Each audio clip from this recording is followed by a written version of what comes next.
Hello, and welcome to another episode of In-Laws Out Loud with B&B. And today we're getting into a topic that's close to home for so many of us. We are talking about love marriages versus arranged marriages. Because let's be honest, growing up in our communities, most of us were raised with one idea of how marriage should happen. So this one's going to feel very familiar. So, I had a love marriage. I married the boy next door. Well, the boy at the top of the road. And what about you, sis? And I married the boy from London, or Hounslow in Greater London. So I come from the Midlands, and that kind of London to Midland, Midland to London marriage hookup actually happened quite a lot back in the 80s and late and early 80s. So, sis, I've been married now 37 years, 9 months and 3 days. I'll tell you a funny story. The reason why I know that, I actually work with somebody and he asked me how long I had been married. And I said, oh gosh, I can't remember. We got married in 1988. And he said, oh wow, B. So I was born in 1988. So that's how I know it's 37 years. And this morning I worked out it's 9 months and 3 days. So, you've been married 37 years, 9 months and 3 days, and we've just celebrated our 37th anniversary. So listeners, we wanted to use this podcast to talk about our lived experiences about arranged and love marriages, all the way from expectations to the process and how we actually felt, as well as hopefully have an opportunity to share some of the stories of things that we knew happened or experienced along the way. So sis, I was just wondering, what expectations did you have growing up? What were my expectations? If I'm totally honest, I always assumed I was going to have an arranged marriage. It wasn't something I'd really thought about because it was just expected. My older sister had one in the 70s, and like you, she was 19 when she married my brother-in-law. And that too off the back of a photograph. And I remember we all flew to India for the wedding, and a year later he came over. And they've been really happily married ever since. I mean, that's what everyone around you was doing, so you just naturally assumed you'd be doing the same. Punjabi girls at my school were getting married off as soon as they finished school, and I remember they were being sent to Canada or America, or boys were coming over from India. I remember a few girls just kind of disappeared, and then months later we found out they'd been married off, and some had moved to Canada. But when my parents were looking for boys for me and my younger sister, they looked here in the UK, so they didn't plan to marry us off and send us off to another country or, I guess, not even another town or a city. So for me, very similar, sis, when it comes to expectations. I guess everyone around me who was getting married had an arranged marriage. And to be honest, I didn't really know anything about the mechanics of how an arranged marriage worked or was arranged. I was very innocent, like so many of us. From a young age, it was given that as a girl, I would leave everything behind. I'd leave my job, my family, my home, everyone that I grew up with, and then go away and live with my husband or my husband's family.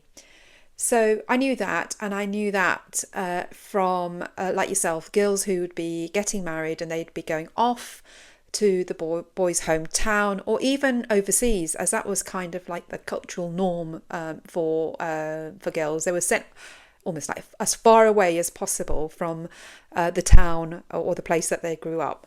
That's how I remember it. The other thing that I was regularly told was, once I got married, then I would be able to do stuff. I'd be able to live my own life. Like I'd be able to do things like cut my hair, wear makeup, all that sort of stuff. That freedoms would come after marriage. So that was my expectation as a girl growing up, that I couldn't really do anything too much now, but when I got married, I'd get all these opportunities. I guess I'd get the key to the city, if you like. Okay, so if I'm absolutely honest, I didn't really know what a love marriage was growing up. It wasn't something we spoke about, it wasn't something we saw around us, and it certainly wasn't something we were encouraged to think about. So my expectations were very simple and very traditional. I always believed I'd have an arranged marriage and that I'd go into a big family, probably marry one of several brothers, and live in an extended household, just like my cousins and my aunts and uncles did. But like you say, in a strange way, marriage also felt like an escape. We were raised in quite strict households, so you sort of almost saw it as your opportunity to step into another life, and to live the version of life you'd imagined for yourself, even if you didn't fully understand what that looked like yet. So the way I met my husband, and it still makes me smile because it was so unexpected, and at the time I was quite terrified. I was walking down the high street in Southall, and he was coming towards me on his bike, riding on the pavement. And I remember thinking he'd go one way, and he must have thought I'd go the other way. Neither of us moved, and before we knew it, the front wheel of his bike was almost between my legs, and the handlebars were between us, and our faces were right up against each other. And I remember my first thought was pure panic. I remember thinking, if anyone my parents know sees this, I'm going to be in so much trouble. So there he was with his big cheeky grin on his face, just smiling at me. We didn't speak. He just pulled his bike back and rode off, and I carried on walking.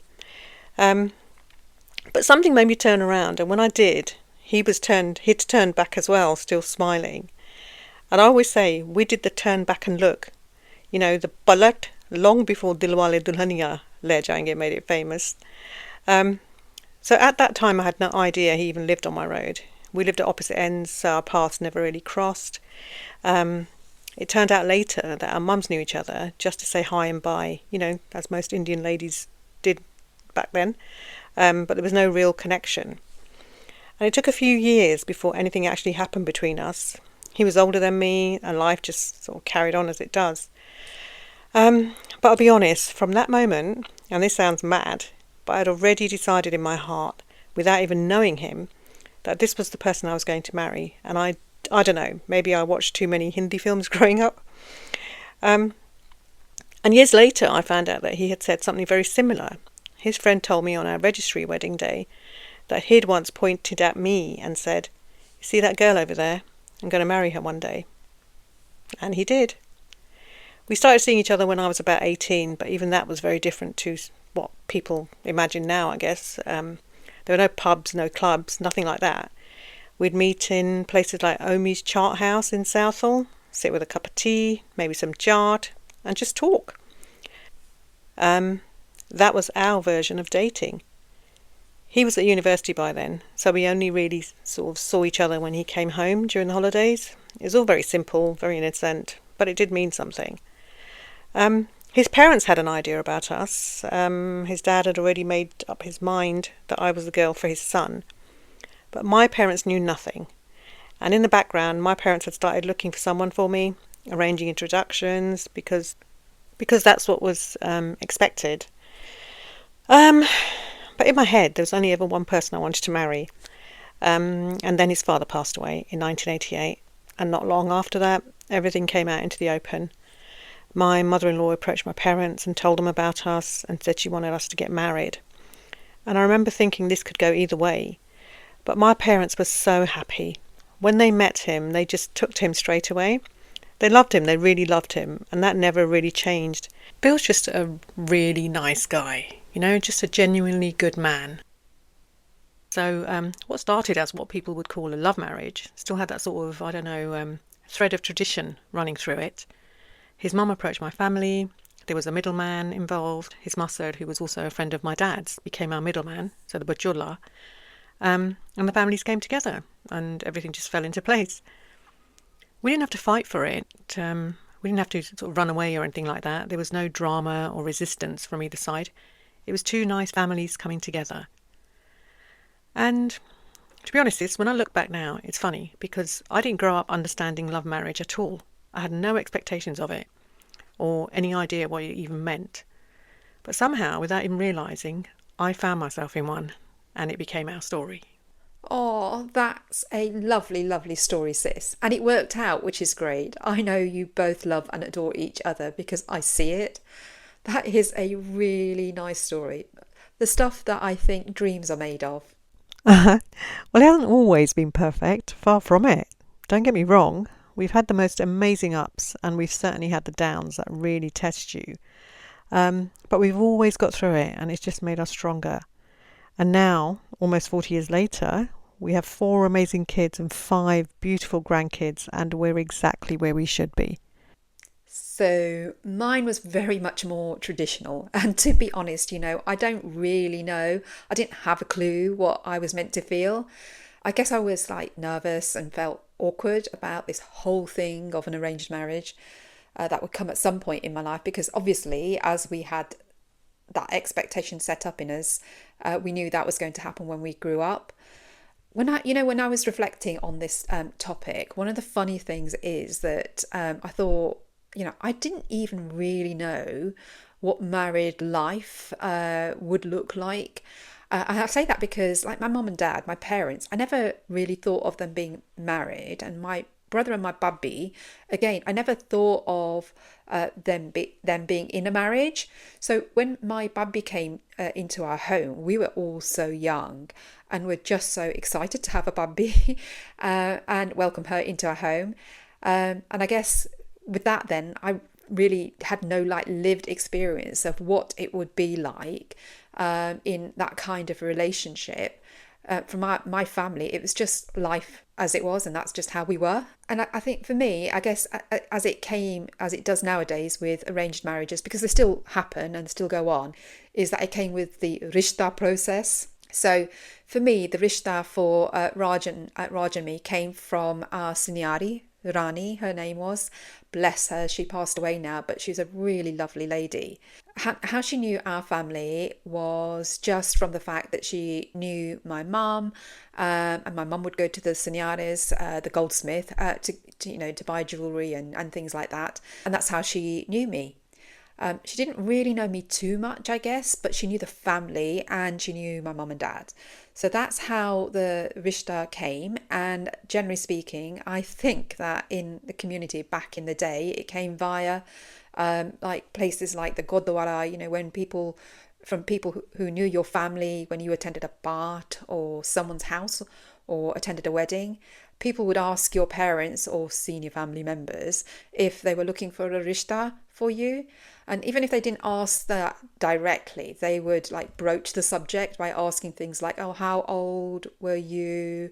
How long did you have left in school? And so on.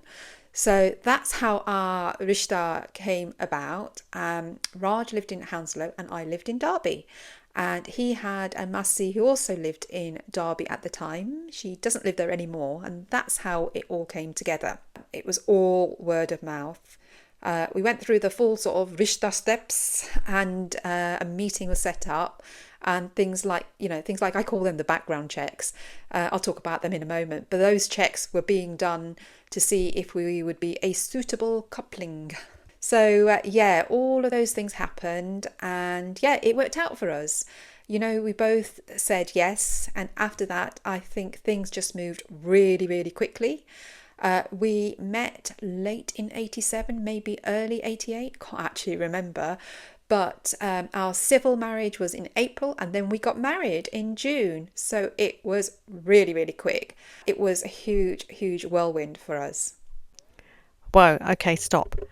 I have got so many questions. When my sister had an arranged marriage, and bear in mind this was in the 70s, she never met my brother-in-law. You met Baji, your husband. Did you meet him? Like, did you date? Did you see each other? Did you call each other? Or did you guys get married off the back of one meeting? And that too with family around you. So some of that, sis, but not all of it. But what's really interesting is I have two younger sisters and we were only like years apart and things happened differently for each of us. So there is no template to follow here, if you like. So first off, there were a lot of conversations that would have taken place. I was not party to these. Looking back, I do think that these would have happened. And I'm going to call these the background check process. And you know what? Security vetting services in the UK have nothing on a DISI background check. they would look like they would go back as far as they could into the family background. They'd look at things like financial security, whether they owned a home, also like things like what the state of the family was back in Punjab, things like wealth, the land, assets. Gates came up a lot. I always remember people talking about gates, how elaborate or how new the gate was. Then there would be like some sort of things that were related to, our personal elements, so qualifications, that education, the jobs that we did, and then practical things like the height of the person, whether they could cook, whether they could drive, things like hobbies and general likes and dislikes. So all of those things got discussed before the subject was broached with me. It was like really, really top secret. Members of my family knew. So my mum and my dad, my brother and my babby, and I'm sure there was some like close senior relatives. They discussed all of that. I guess they did the vetting. I had no idea. I guess there must have been a photograph, but I don't recall seeing a photograph. And I no idea whether they showed Raj the photograph of me. I must ask him. Then our meeting was arranged. All the family got together at Rani, the Sanyali's house, and there was no bringing in of the tea and the biscuits and stuff like that. I didn't do that. It was really civilized, actually. There was like a bit of family banter, there was some conversation, and actually it transpired during that conversation that my dad and Raj's dad actually knew each other from many, many years ago when they both lived in London. I was really shy. I mean, I was young. I was only 19, and although Raj was shy as well, a little bit older, but nevertheless, we didn't really speak too much. Definitely didn't step out of the room to have a conversation. So I know, as I've said before, my sisters had a completely different experience, but that was how it happened for me. It was all fine, and everyone was really happy, and we left. And I know after that, more conversations would have happened. So eventually, I was shown a photograph. So there was a photograph. But again, I don't know if Raj got shown a photograph, but I'm assuming he did. I'll ask him later. We didn't talk afterwards on the phone. We didn't meet up, probably because of the distance thing. He did send me flowers and cards, but there was no real, opportunity to exchange views, opinions, ambitions, or anything like that. Then once the families had agreed the suitability, I'm doing that in quotes, then it was then that I was asked if how I felt, if I was happy to go ahead with what was proposed. And I think that there was always I think I always knew that I could say no. I always knew that. Now, my mum didn't really say too much. It was more around my dad asking me the question about what I thought. And I had a closer relationship with my dad. That I do remember happening. I also remember him saying, look, he's a good boy, he's got a good job, he's got a good education, good family. And then he kind of left it. He said, have a think about it. I don't need your answer now. So I was given some time to think it over. But I always knew that I could say no. And also, what I did know was that I would be fine because I knew my brother would come to my rescue. So even if I felt unsure about saying no, then because of our relationship, I knew I had him on my side. He would deal with it. So I was lucky in that respect. Well, obviously we said yes, and here we are today. But thinking back, could I really have said no? Considering everything that had been done leading up to that meeting, including all the checks that were done, and then the expectations that everybody had built up in everybody's mind, could I really have said no? I think that is a question that would be really good for our listeners to join in on. And would I have put my mum and dad in a position to give a reason as to why it was no? I'm not so sure thinking back in hindsight because I said yes. But we were really lucky in that we had a Bajoli. So Rani was the go-between. She was the neutral party in all of this. And the beauty of having somebody like that who goes between, between the two parties, the matchmaker, you can give your excuses as to why something was not going to go ahead and they would have the conversation. And that is still very much something that is done nowadays. You can say no, but yeah, interesting question. Can you really? Can you really walk away given that the commitment and time and effort that everybody has put into it? That's actually a very interesting question, sis, because I'm thinking back to my children and when they got married, and even on the day of the wedding, my husband would still ask the question, it's not too late to back out now. Make sure this is the right decision for you. And luckily for them and for us, they're all very, very happily married and settled down in their own little families now. I know that nowadays, like people have that opportunity to meet and go out and get to know each other a lot more over many months and maybe longer. I guess it gets a bit tricky, but I also know of people who've said no after they've had that time to get to know each other. I guess it all comes down to, we know that the families aren't necessarily going to be happy nowadays. But back in the 80s, they had a stronger hold over you. So there is a difference. It's not always the same for everybody nowadays. And as I say, there's no template to follow. So for us, our first meeting was absolutely fine. It was good. We were on neutral territory and it worked out. Well, I'm really pleased it worked out for my own personal reasons, because if either of you had said no, my son wouldn't have met your daughter through our husbands, and we wouldn't be sat here now recording this podcast. When I was looking back and thinking about how this Rishta process works within an arranged marriage, it's literally by word of mouth. And I know, like we these days, you watch these TV programs, matchmakers, and things like that. But in those days, we didn't have tech and we didn't have apps. There was always some sort of like bio data floating around though in the community. It even made it overseas. It could spread like wildfire, really. And I think that it was a bit like the World Wedding Web before we had the World Wide Web. And that's actually really funny, the World Wedding Web.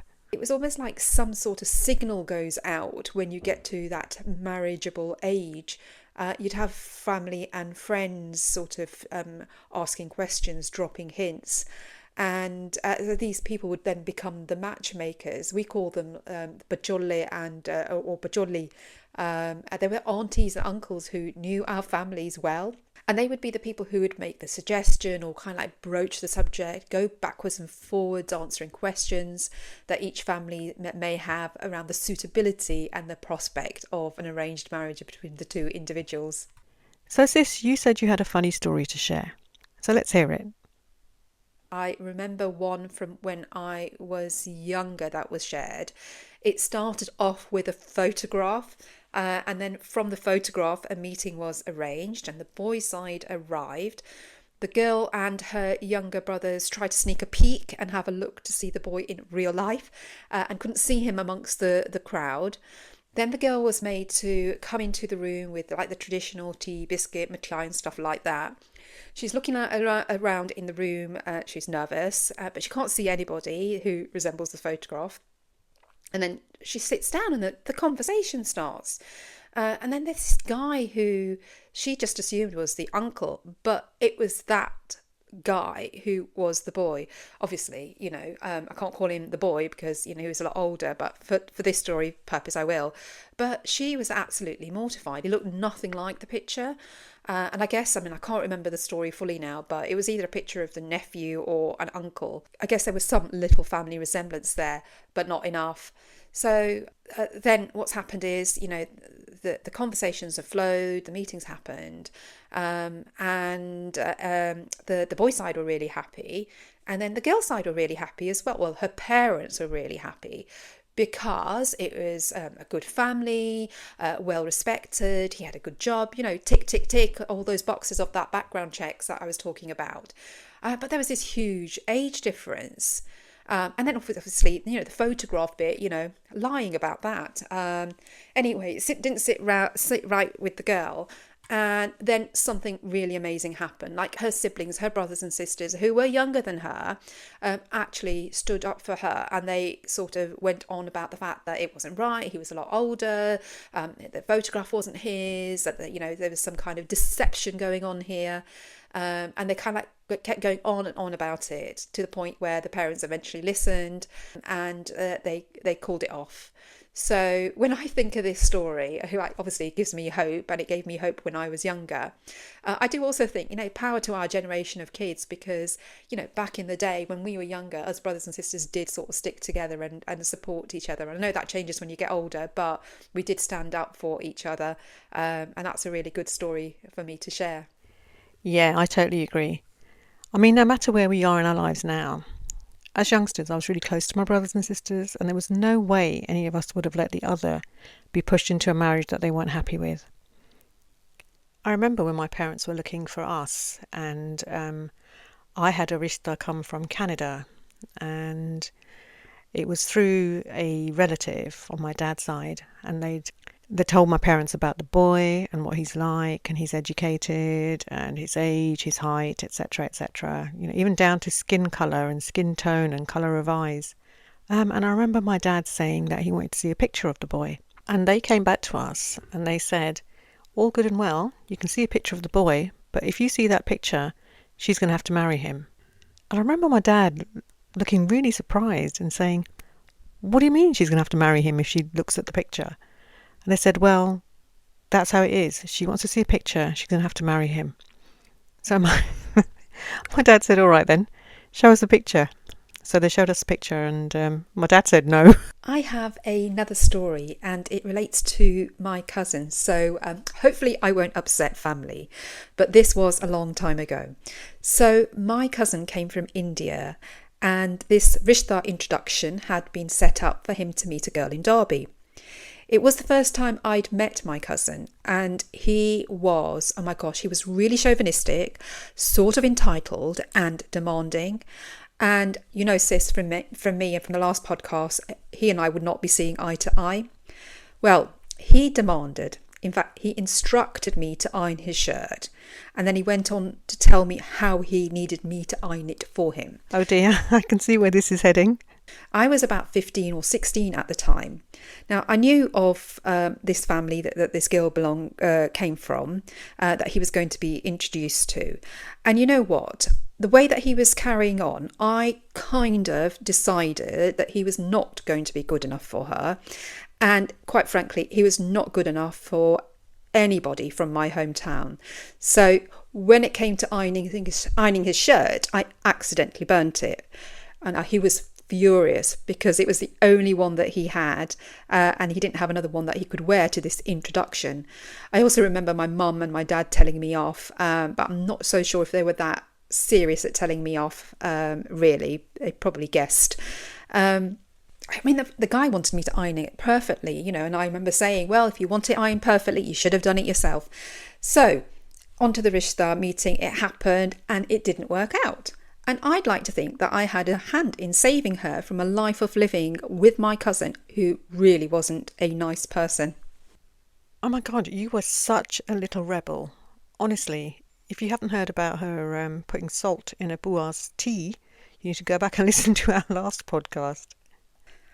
But you know what, sis? I think for me, this kind of plays into the fears that girls of my generation had about the potential of getting married to somebody from India.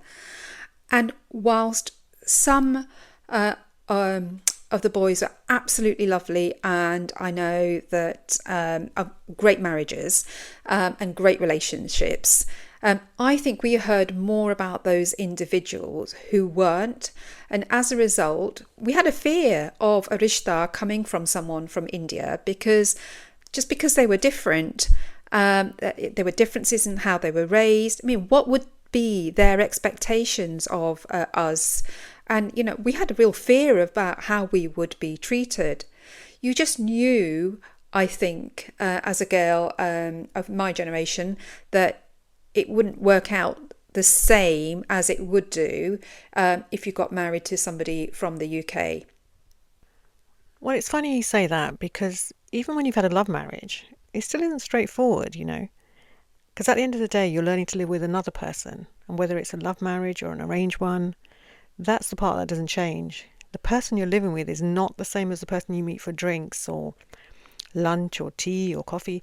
It's someone you're waking up next to every day. You're going to bed with every night, picking up after, doing the laundry for, cooking for, sharing your whole life with. And if you're living in an extended family, then it's not just one person you're adjusting to. It's a whole household. Men, women, children. You're all sharing the same space. And I don't think people always realise the impact that has on you. I shared a room with my sisters for as long as I can remember, and then suddenly you're married and sharing your space with a man. And it's completely different to how you were raised, and everything shifts, doesn't it? The dynamics of the relationship change as well, because you both come into it with your own habits, your own ways of doing things, and suddenly those worlds are colliding. So whether you fall in love or have an arranged marriage, it really does come down to one thing in the end, and that's adjustment. It is, yes. How it was for me and many girls from my generation getting married to someone at the other end of the country or even overseas. It's such a big thing. You leave your home, your place of comfort, your sanctuary, and you move in with strangers. And for me, it was very much like that. I also went from a very close, extended family, living in a place that was like a community, a small village type feeling, to a small household where it was just my husband, my mother-in-law and my brother-in-law, and my father-in-law, who, as I said previously, lived separately. I moved from the Midlands to London, which in the late 80s was a bit like moving to another continent, quite frankly. It was a massive culture shock for me. Let me tell you, the women in the Midlands, typically they played normal female roles. Some did go out to work, but they would come home and still do all domestic chores, raise the family, do their wifey duties, and really they had no vices. The women here, in my hometown when I got married, did all of this. Most went out to work. But from what I saw from my mother-in-law's friends, these women also drank. They liked to party. They really liked to dress up, despite their ages. And I now know there is nothing wrong with that. They would dress up. They would fully wear makeup. They would be opinionated. So it was a huge, huge culture shock for me to go from a place where I had my extended family close and always someone home to one where there were only 4 in the household. It was a big shock. Although, I'm going to be honest, I was treated like a princess. And I'm guessing having a girl in the house was a bit of a novelty. Emotionally, though, it did impact me to the point that whenever I spoke to my mum and dad on the phone, I would just burst into tears. I would be so excited for the phone call, and then I'd just burst into tears. And it got to a point where my mother-in-law actually had to say, look, let's reduce the calls down to once a week because she's just getting so upset. I think they all just felt so bad about taking me away from my family. I mean, of course, eventually I got used to it, but I missed everything about my home life very much. And even though I was an adult back home, I was still part of the kid crowd, and I missed so much the chaos of a house full of children and laughter. Whereas in my husband's, Raj's house, everybody worked. They did their own thing, and they didn't really do social interactions. I was used to us all eating together, having laughs together, watching movies together. It was just such a shock for me.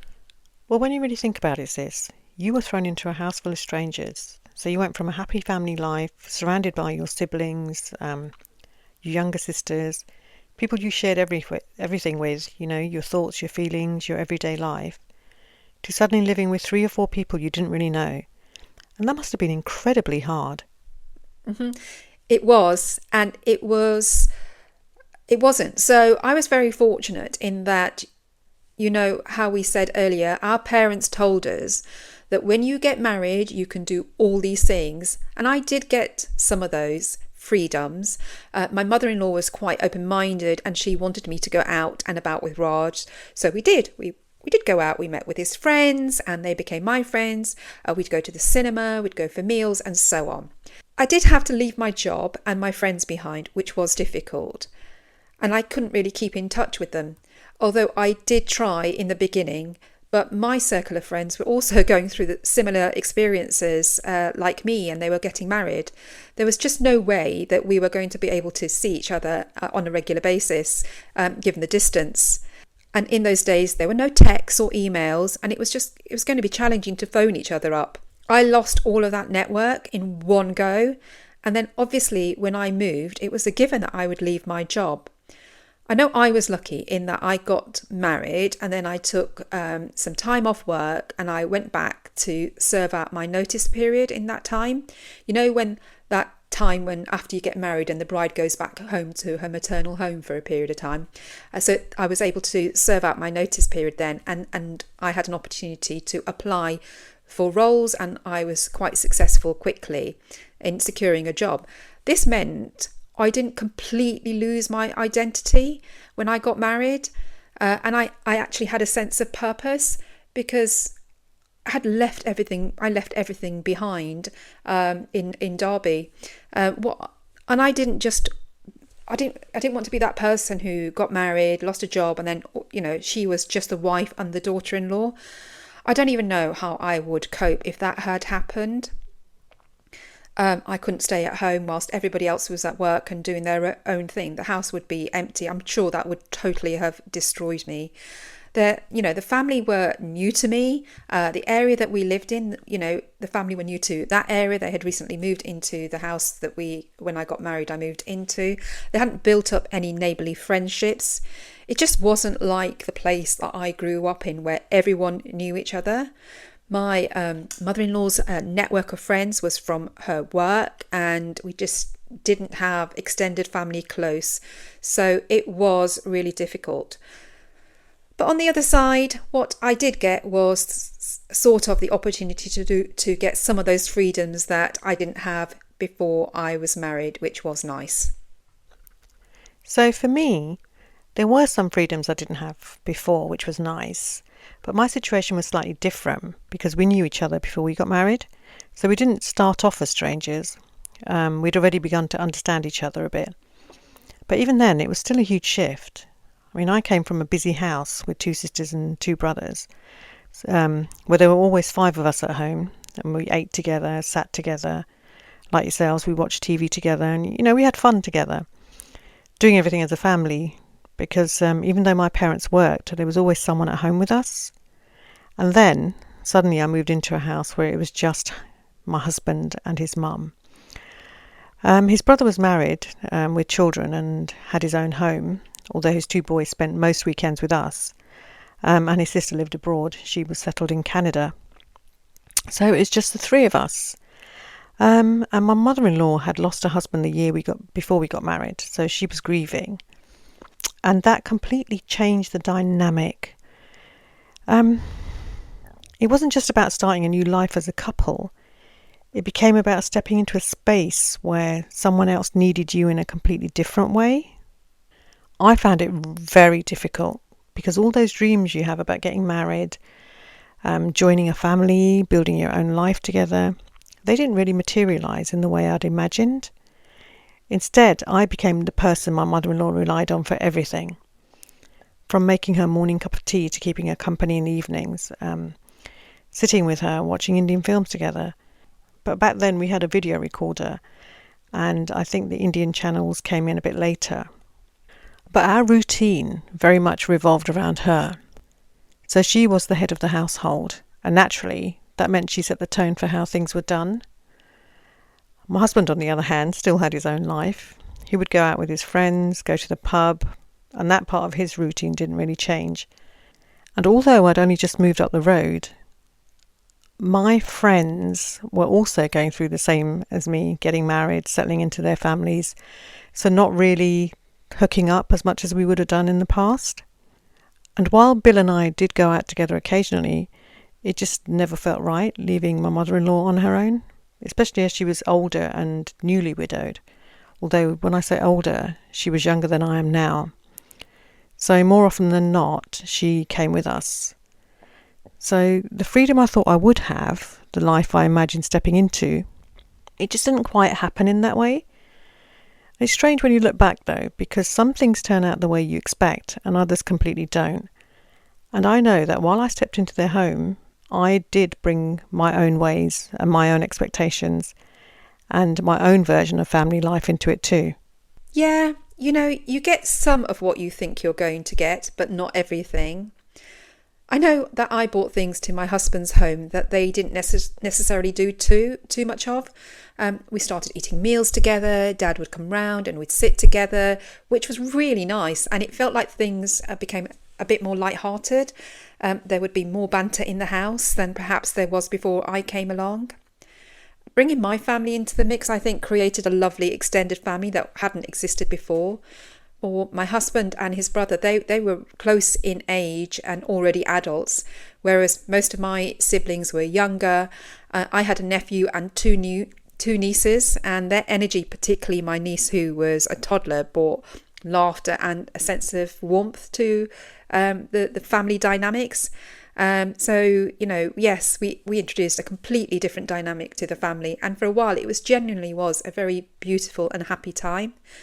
And I think for my husband, it showed him a different side of family life to what he and his parents were used to.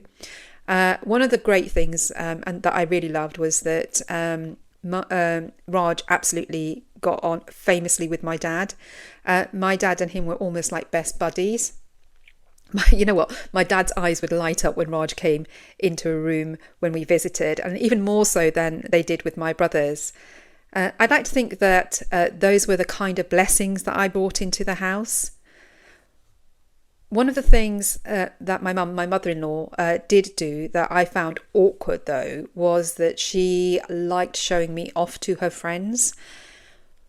Whenever we had any kind of function to go to, and if I wasn't dressed up how she wanted, she'd send me back upstairs to change or dress it up.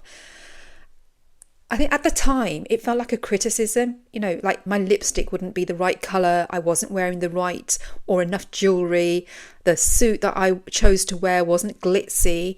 I was quite conservative, so I didn't really like dressing up like that. I do remember on occasion my brother-in-law coming to my rescue and saying, no, she doesn't need to do that. What are you doing? And having a word with my mother-in-law about basically her showcasing me to her friends. I guess on reflection, all these years later, I don't think she was now coming from a bad place. I guess she was just proud and wanted to show me off, which is lovely. Yeah, I get what you're saying. She used to dress me up like a doll and take me out. And it's funny because I do remember those moments. And I wouldn't say I resented it, but I did get a bit tired of it. You just can't go down the Broadway for a bit of shopping, fully dressed in all your gold and a flashy suit. It was just too much sometimes. And the funny thing is, she still does it now. She does it with my daughter-in-law. Or if my eldest daughter comes over, she sort of questions where her gold is. Where's your gold chain? Where's this? Where's that? Even if we're going to the Gurdwara, my daughter-in-law will put on a simple cotton suit. And Mum will say, go put your gold set on. And then I have to jump in and say, no, don't worry, you don't need to wear your set. But that's just her, I guess. It's that old school mentality of wanting to show off the bride. And if I'm honest, I think a lot of Punjabi families were like that. When a girl got married, it was about presenting her and showing her off. Almost like saying, look at our new bride. So I've got a question for you, sis. And feel absolutely free not to answer it. Obviously, I knew my husband before we got married, so when it came to intimacy, or just the dynamics of being together in our own space, it wasn't really an issue for us. But for you, how was that? Because you'd only met your husband once before the wedding. So how did that work when it came to the bedroom and that private space where it's just the two of you? We were really lucky, first of all, because we could actually talk to each other. So we spoke the same language, we're both from the UK, and culturally we had so much in common, and I think that really helped.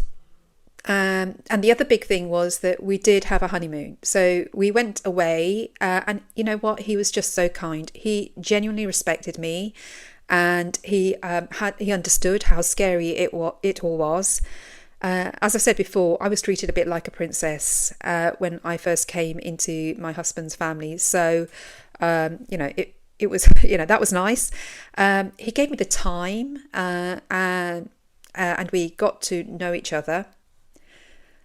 I'd never flown before getting married, which is funny now considering where I work.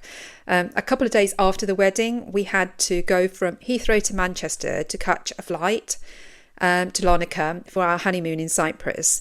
And those journeys, felt long, not because like the distance, but, things like check-in time and all of that, waiting around time. And you know what? We just talked non-stop. Then on the honeymoon, it was the same. We just talked non-stop. It was talking and talking and talking. And we stayed in this incredible hotel. I was completely blown away, sis. I'd never stayed in a hotel before. Little old me from Derby had never stayed in a hotel, let alone had like any kind of five-star treatment.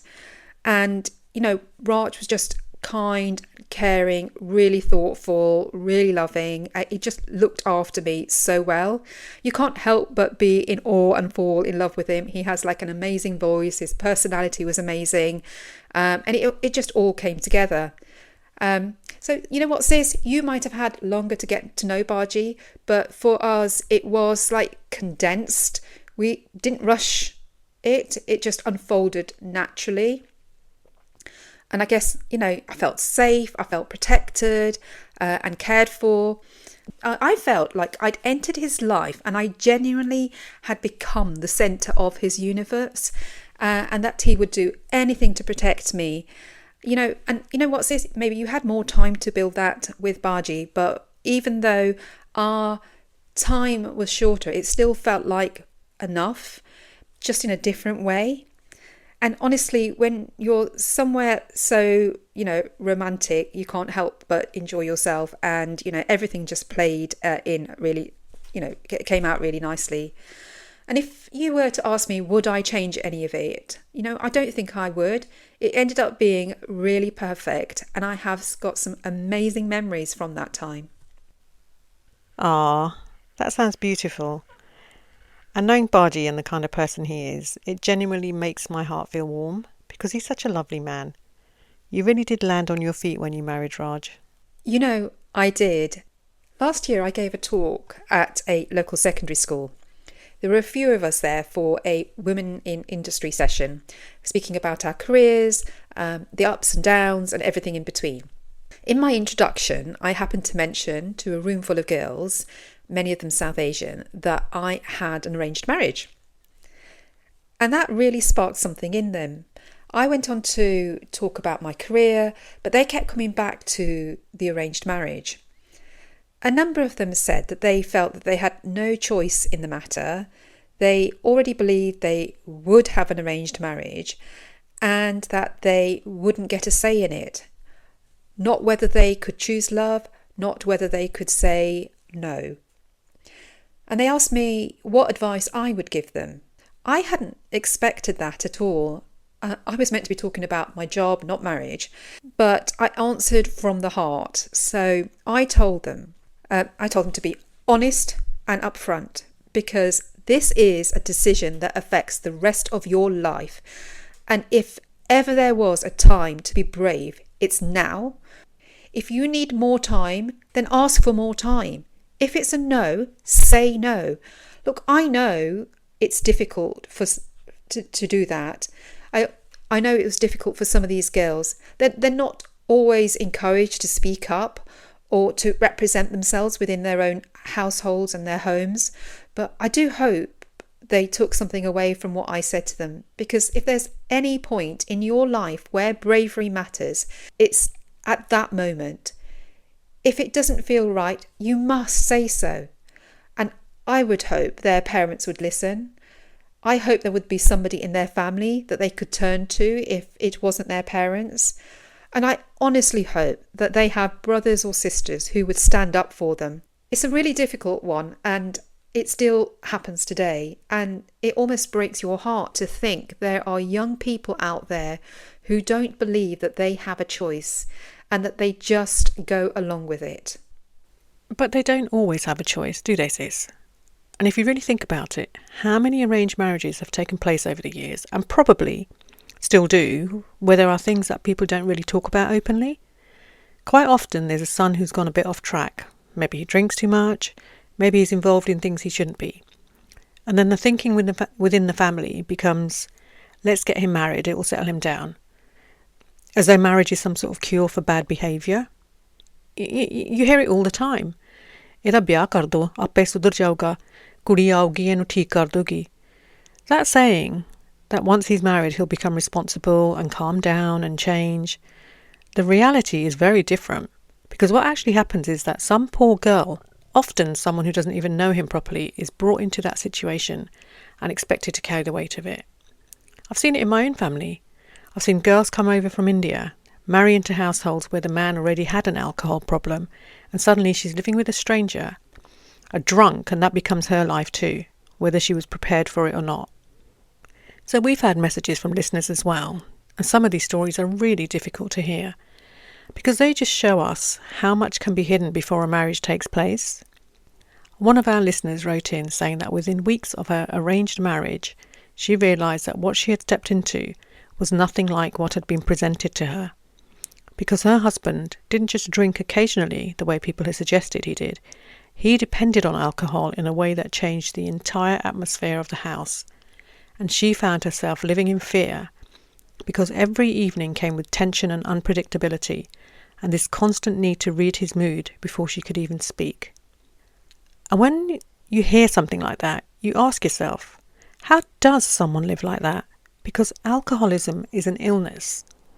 But culturally, we don't always treat it that way, and instead of addressing it properly, it just gets passed on into a marriage as though it's something that will resolve itself afterwards. And I can see why this just makes me so frustrated, because when arranging a marriage, someone hasn't taken the time to fully think through the impact it's going to have on the girl involved. The whole idea of the families being involved and looking at the suitability is supposed to be about both sides, the boy and the girl. And yet I've seen so many occasions where marriage is treated as a fix for whatever the problems the boy has. And in my experience, it's nearly always the boy. It's not the other way round. It becomes the girl's job to sort out his issues and settle him down. So we had another message from a young girl who is very recently married. And it really upset me because she's only a few years older than my youngest daughter.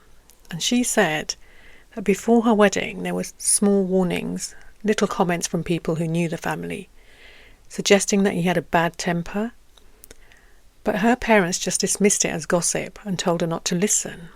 But after she got married, she realised very quickly that it's not just a temper, it's control and it's anger, where he starts smashing things and screaming and yelling at her, telling her she's his property. He keeps a tracker on her phone and checks it all the time to see where she's been and who she's talking to. When she went back to her parents, instead of being supported, she was told that marriage isn't easy, that she needs to be strong, and because leaving isn't something their family does. And when she spoke to his family, they asked her what she'd done to provoke him. And I think that's something girls hear way too often. What did you do? Tu ki kiasi? Tu ki kitasi? You know what he's like. It's just not fair, is it? It's always the same narrative. Like, honestly, once he's married, he'll have responsibility. He'll have someone to look after him. He'll have someone to look after, someone to ground him. All these expectations get placed on the girl, but she's never told what the actual problems are. Like, nothing is shared with her. And that really does upset me. Because, the matchmakers, the bachole, the family elders, the very people who should be checking whether the match is truly suitable, often don't do that. They see the marriage as a solution to a problem. But honestly, if the boy's own family can't sort him out, if he has no intention of sorting himself out, or if the problem isn't even something that can or needs to be sorted, how on earth is the girl supposed to come in and fix it? Expecting her to be the solution is never going to work. I really do think this goes back to those misogynistic beliefs that the burden should fall on the girls, that it becomes her problem. It's all about how the family look from the outside, their reputation, their public image. Marriage is treated like wiping the slate clean, as though his past behaviour just magically disappears. Of course, the girls do their absolute best to settle into married life, into family life, but then the real problems come out. And because the marriage hasn't fixed them, the blame falls straight onto the daughter-in-law's shoulders instead of the boys, who actually had the issues and in the first place. Yeah, the frightening thing about that is that the signs were there, people had an idea, but the decision was still made to go ahead with the marriage because stopping it would have meant admitting that something was wrong. And instead, she's become the situation that everyone is now choosing to ignore.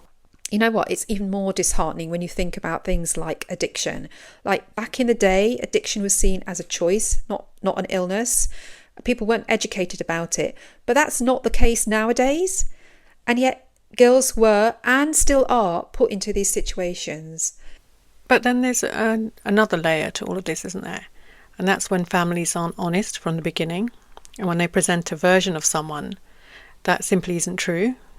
We had a listener write in saying that on paper he was everything anybody would want. Educated, well-spoken, from a good family. And everyone kept telling her how lucky she was, how this was such a good match. But after the wedding, everything started to unravel, because the man she married was not the man she had been introduced to. He didn't have a job, he drank far more than anyone admitted, and when she questioned it, she was made to feel like she was the problem for even asking. And what really upset her was that his mother told her it was now her responsibility to fix him, while her parents told her not to embarrass them by raising issues so soon after the marriage. She had a degree and had been told he did too, but it was all a lie. And then she realised that she was trying to hold together something that was never real to begin with, because the foundation itself was built on things that had been hidden. So when we talk about background checks and families doing their due diligence, it sounds good in theory, but what happens when people lie, when they exaggerate, when they present their son or daughter as something they're not, just to secure a marriage? I've heard stories of people getting married even though they knew the guys had addictions, or was involved with other partners, had boyfriends or girlfriends, and had behaviours that were already like red flags. And it really does leave me like deeply concerned that the intention behind some of these matchmakers or matches is just to sweep everything under the carpet, and then make the family look respectable. And when it doesn't work, when things do go wrong, it's somehow the daughter-in-law's fault. Because when it works beautifully. And we've all seen that. And you are a prime example of that. But when it doesn't, it's not a small thing that goes wrong. It's someone's entire life that is affected. And more often than not, it's a woman who is expected to carry that burden. And at the same time, we've also seen the other side, where love marriages haven't been easy either, because people have had to fight to be together, sometimes even leave their families behind, and still try to build something meaningful. Statistically, around 4 to 10% of arranged marriages in the UK don't work out. But for the big percentage that do, there are reasons behind it. For many, it's the commitment made to the whole family, because it's not just two people getting married, it's two families coming together. There's that sense of duty, of not wanting to bring shame to the extended family or to our forefathers, and the pressure from both families and the wider community to work things out. And then, of course, there is the fact that an effort was made to set the marriage up to succeed. What I mean by that is someone took the time out and looked at compatibility, values, whether your outlooks in life align. And then on top of that, in South Asian families, divorce still is not the norm. All of these things play a part in helping couples stay on that path and work through the trials and tribulations of marriage when they need to. But honestly, love doesn't always appear at the beginning. Love can look like many different things. It absolutely evolves over time. And in the end, what you have may not even be love. It might be friendship. You both have to work at marriage. That bit never changes. So sis, question for you. What about when love marriage isn't accepted?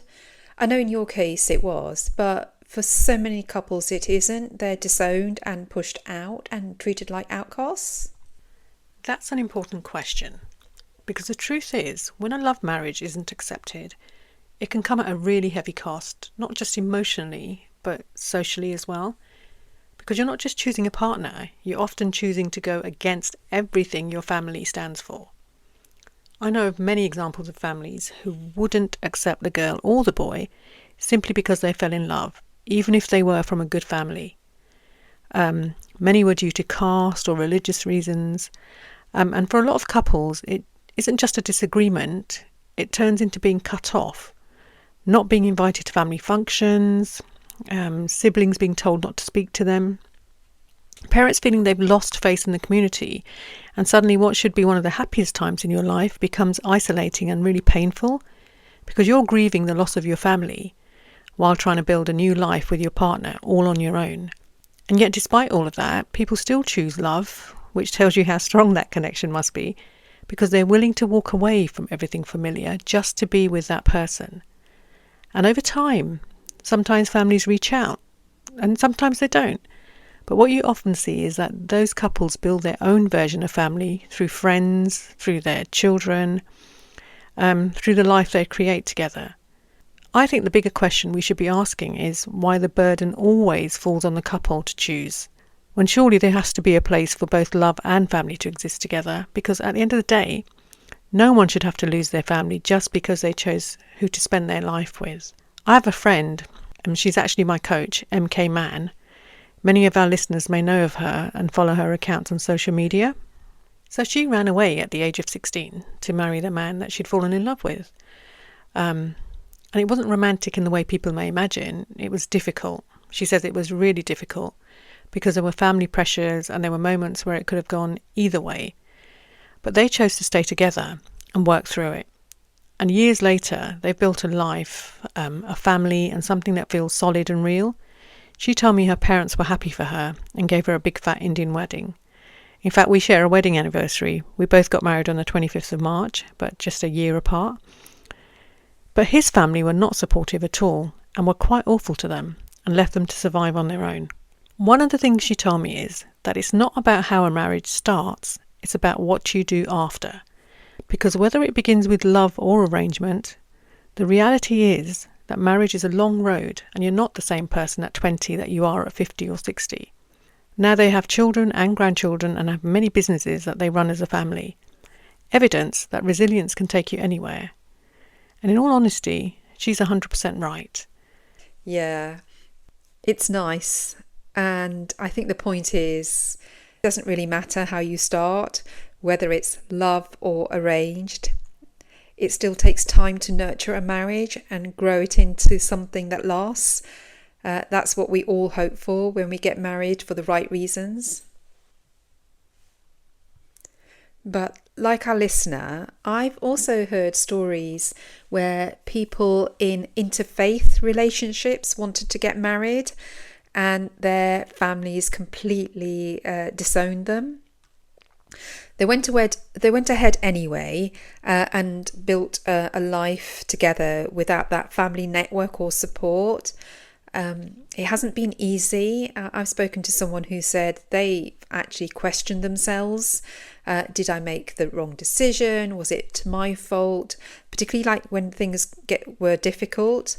One couple in particular really jumped into my mind. And what is lovely is that after many years, their families eventually came around. Sometimes it's when grandchildren arrive or when the couple start doing well in life, or you know what, when society just changes or shifts over time. The parents soften, but it can take years. And for some, it just simply doesn't work out. I know it worked out for you, Sis and Baji, but for some couples, it doesn't. And that's that. They have to leave behind their previous life. Yeah, in a way, it's a bit like having an arranged marriage. As a girl, you often have to leave everything behind. For some people in love marriages, they have to do exactly the same thing, and it can be incredibly challenging. Bill and I have changed so much since we first met. I mean, we were so young back then. And now here we are. He's in his 60s and I'm in my late 50s. When I look at us, I can really see how we've grown, not just as individuals, but as a couple. And I honestly think we'll keep growing right up until the day we leave this world. Because the truth is, you don't stay the same. Your views shift, your habits change, what you expect from life changes. And in many ways, you're constantly learning how to live with a new version of the person you married. And if you can accept that, if you can adapt, make some compromises, grow together, then you've got a real chance of making it work long term. By the time you get into your 50s, you're not the same person you were in your 20s or even your 30s. And that means your marriage has to evolve as well, because you are, in reality, learning to live with a different person over the years. Someone whose thoughts, opinions, habits, outlook on life have all changed, just like yours have. And I think if you can accept that and move with it, you can stay married for life. But I also think this is exactly where some marriages start to struggle. It really doesn't matter how you start married life, love or arranged, there will always be trials and tribulations along the way. 100%. It's all about the trials and tribulations, because if you can get through those and you can come out the other side, you have a solid marriage. Don't get me wrong, our marriage has been a complete roller coaster, and it's our love for each other that has kept us together, because we know that's stronger than all the outside influences that have affected us over the years. I've changed a lot over the years, and Bill has obviously as well. Becoming parents, becoming grandparents, you're just going to keep on mellowing over time. And at this moment in time, we're absolutely loving who we are. We're still giving each other butterflies. I might make his blood pressure go through the roof occasionally, and likewise with him. But for us, marriage is for life. Yes, I can see that. And I can see that's true for me as well. I am completely a different person now compared to who I was when I first got married. I also think that for people our age, especially women, many of us really did stick it out for the long run. We did the duty, dealt with the ups and the downs, and then everything else that came with marriage. But eventually, some reach a point where they decide that's enough and they draw a line. I've got a couple of friends who've been in that situation, and what is really interesting is that both they and their exes are actually happier now that they are divorced. In fact, in one case, they've even stayed friends.